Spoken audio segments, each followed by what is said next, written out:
Yeah, well, thanks for having me. You're absolutely right. The market has become incredibly narrow. And so while the S&P looks rather expensive, a little over 20 times earnings, underneath the covers, there's a lot of value to be had. I mean, one of the things we look at is just valuation dispersions in general. And if you take the top decile PEs in the S&P 500 and compare them to the bottom decile PEs as a simplistic form of, how much more do you pay for the highest priced companies than the lowest? Historically, it's been about a 4 times premium for the highest PE companies, and today it's over 7, which is back to where it was in 2021. So that means that there's a lot on sale out there, and we're trying to do our best to take advantage of it at Oakmark. How do you get around the possibility that what the market is doing is simply, giving too generous a valuation to those upper end preferred names, and therefore the premium's high, but it doesn't necessarily mean that the cheaper stocks are cheap on an absolute basis? You're absolutely right. So at Oakmark, we take an intrinsic approach to valuation, which means that growth is a component of value. It's not exclusionary from our universe. So, for instance, we own Google. Google on a just straight PE basis trades right around in line with the market. Doesn't look expensive, but then when you peel back the onion and you back out the net cash and some of the under-earning assets like cloud and the other bets, it ends up that you're paying a pretty low multiple for search. So some of these big companies that have led the market this year continue to look undervalued to us. But as in broad strokes, the more traditional value names are where we've been more actively buying year to date.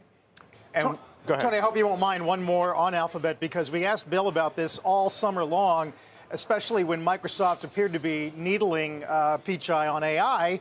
It looks like a great call to stick with it. I wonder how you think about that and the degree to which they're being challenged in court, especially this week.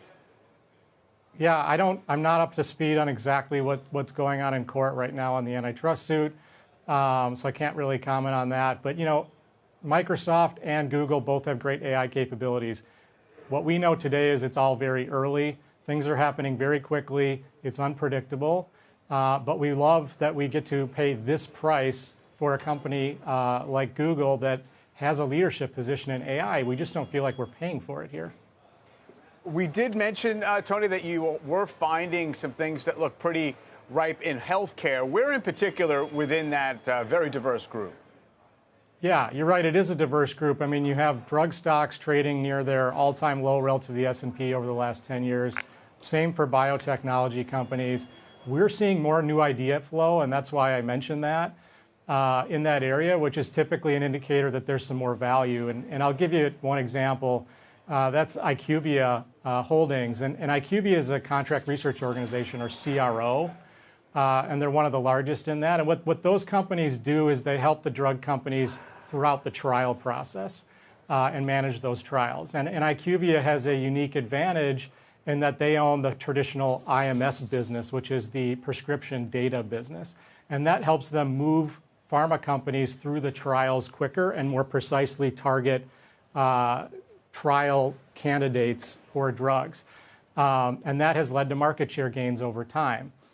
So today we're paying about a market multiple for a company that grows high single digits with virtually infinite returns on invested capital, because there isn't much capital in this business, and a CEO that owns $250 million of stock in RA Boostbib and is just a phenomenal manager who truly thinks like an owner.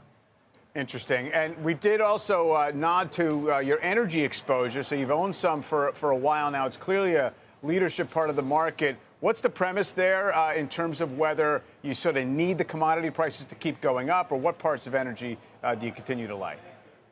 Yeah, great question. So as far as needing the energy price to go up, we underwrite our energy stocks at around a $70 per barrel price. And the reason we do that, and that's long-term price, the reason we do that is because that's where it appears to us that the marginal cost of the barrel is. So that's where capital comes in and out of the industry. So that seems, for a long-term minded shareholder like Oakmark, that's the price we choose to use to price the energy companies.